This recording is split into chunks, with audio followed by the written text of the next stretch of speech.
This is a Harley-Davidson Sportster, modeled closely after the Harley, a Honda Rebel. And cloning the Rebel, the Roketa MC-51.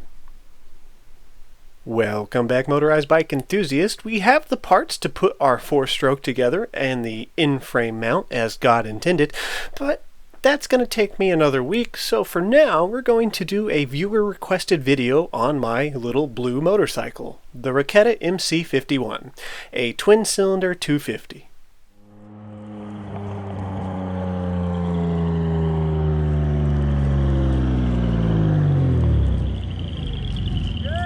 Yeah, I'm good. Thanks, man. Appreciate it. Just enjoying the view for a minute. I'm falling up again.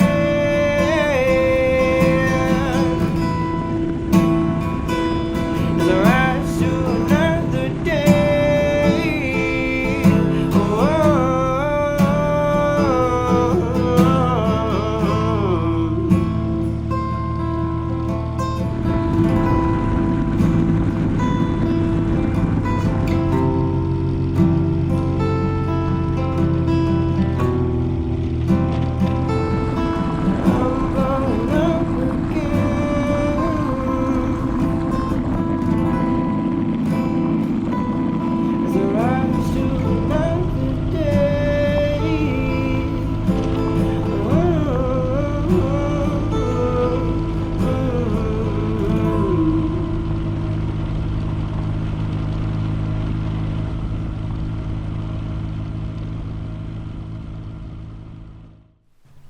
As far as I can tell, the Roketa MC, as we'll call it for the rest of the video, has been out of production for quite a few years. But it does appear that Roketa still makes scooters, motorcycles, dirt bikes, dual sports, and a handful of other little oddballs.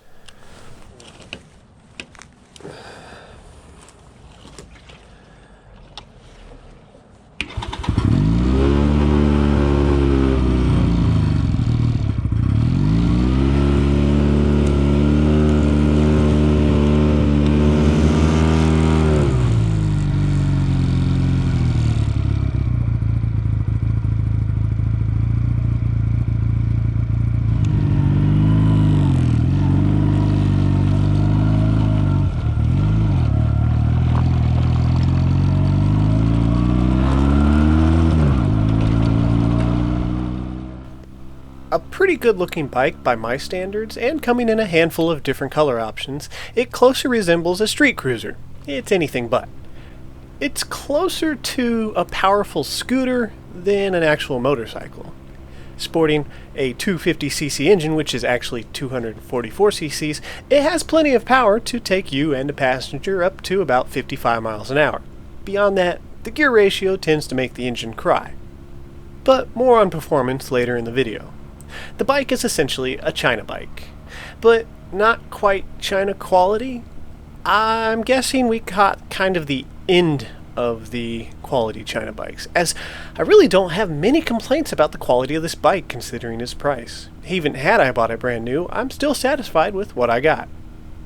Although I can't remember exactly what year this model is, I know it's early 2000s. We purchased it for $1,000 used from an older gentleman who barely rode it. It was stored in a shed for most of its life, and the only damage on the bike was caused when a branch fell through the shed's roof, which dented the tank and messed up the starter switch. That's pretty much it. Everything else was in good condition.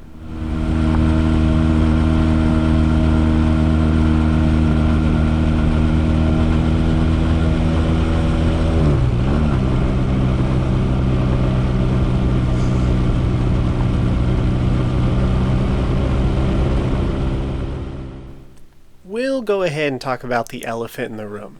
I have neglected this bike. I don't really have an excuse other than being lazy, and my time is mostly spent with the motorized bikes. Pretty much all my energy goes into those. I bought this bike kind of at the last moment on a whim when I found out that it was being sold for such a good price in such good condition. I do wish I had kept it that way, and I might try to restore the bike one day, but I know a lot of guys out there are going to look at the way I store this bike and cringe, probably leave some nasty comments, and honestly, I don't blame you. I should take better care of this bike. That's just the way it is, so let's move forward. Most people who see this bike assume it's a Rebel, and I can't blame them. It is styled closely after a Rebel.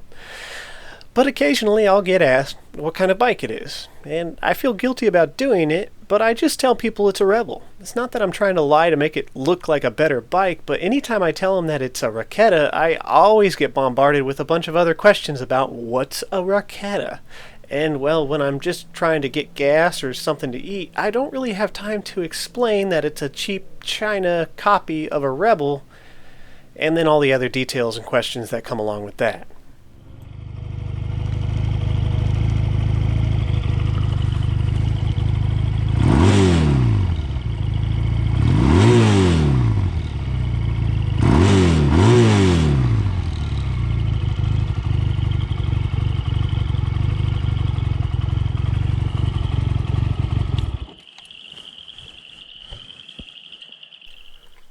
I honestly think there's something about the cruiser style bike that really gives people a relaxed feeling, whether they're riding it or not.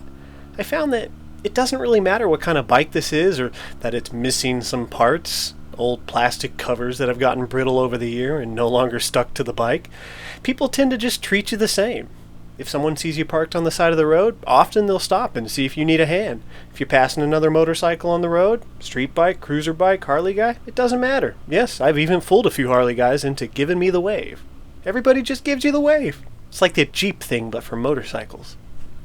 Now, I love my motorized bikes for both fun and practicality, but they have their limits. You can't go really far on them every day. I know some guys do, but around here, very few of our roads actually have proper shoulders where it's safe to ride. Going 25 to 30 miles an hour in traffic without a shoulder to ride on has its limits.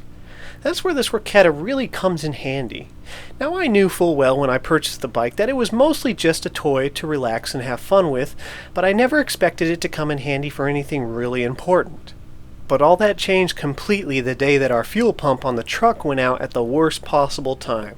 I was broke and I couldn't afford to fix it for a few months. So anything that was beyond motorized bike distance, I had to use the Roketa for, which means it got used almost every day for short little shopping trips. Me and my girl would hop on, we'd both have a backpack, and we'd stuff them full with as many groceries and household items as we could fit on this little China bike. Then, when Hurricane Laura hit and knocked out power for over a week, we couldn't get gas for the truck. Turns out, I had this sucker full, and it lasted the entire week before I had to fill it up again, and by then, the power was back on. So this bike really makes me feel bad for neglecting it.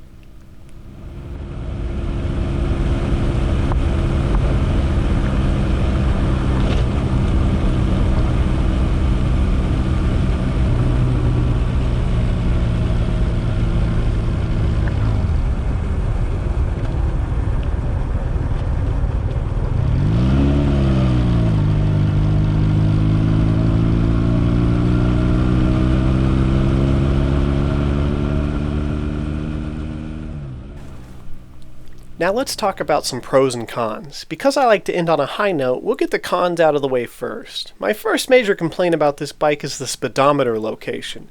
Down on the gas tank instead of the handlebars, as you'll see on, well, pretty much all Honda Rebels. This might not seem like a big deal, but if you're wearing a full face helmet, it means you have to move your head down to look at the speedometer. And you never realize just how often you check your speed until you have to move your entire head to do it. This takes your eyes pretty far away from the road and is just a minor safety concern in my opinion. I would change it if I could, but it's probably just going to stay that way.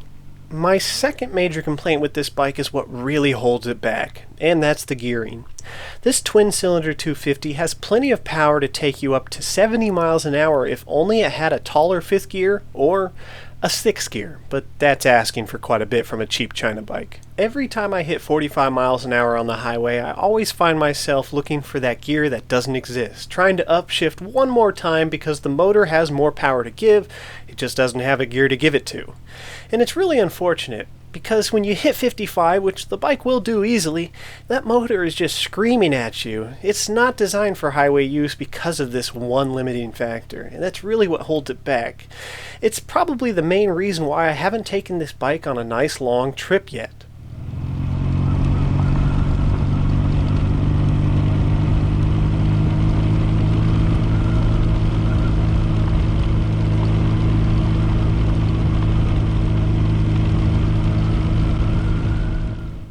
And the only other complaint that I can think of is the comfort of the seat. The main driver's seat is not too bad, but after about 40 minutes of riding, you'll start to feel it and your back will want to take a break. The real issue is that passenger seat. It's barely acceptable for anything more than short trips, as my girl is always crying for a break whenever we get out on the road. That's not a big deal though, because it's pretty easy to change out a seat or come up with a creative way to make it more comfortable for your rear end.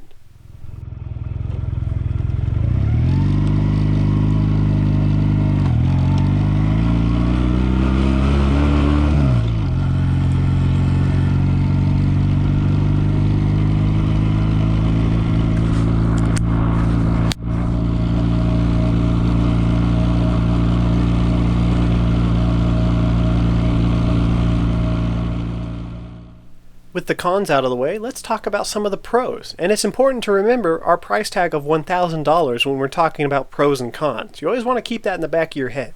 Reliability, parts, maintenance, cost, it's all bonuses on this bike. She needed some TLC when we first got it because it had been set up for so long. The carburetor wasn't running both cylinders. It was pretty gummed up. And although I could have rebuilt it quite easily, I decided just to replace it because, well, Honda Rebel parts are pretty much a direct bolt-on in most cases. A new Honda Rebel 250 carburetor for this bike was cheap and a direct bolt-on. And I'm talking like motorized bike carburetor cheap. Got it off Amazon for I think $30. Really nice. When we put the new carburetor on, she fired right up, idled perfect, and ran great. I know she probably doesn't run perfect anymore, but I chopped that up to mostly bad gas.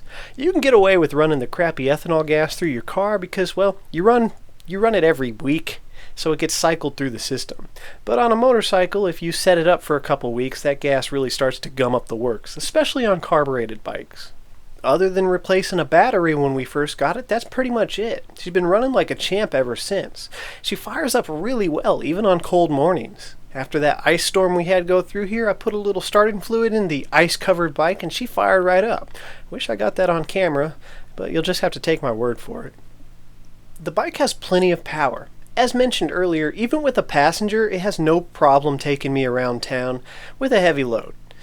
In that first gear, it'll pull you through anything. If I had some knobby tires on this bike, you could even pull yourself through some muddy situations, but I have no problem climbing the hill up my house just to get out of the driveway. Just give it some gas, let off the clutch, and she pulls right out.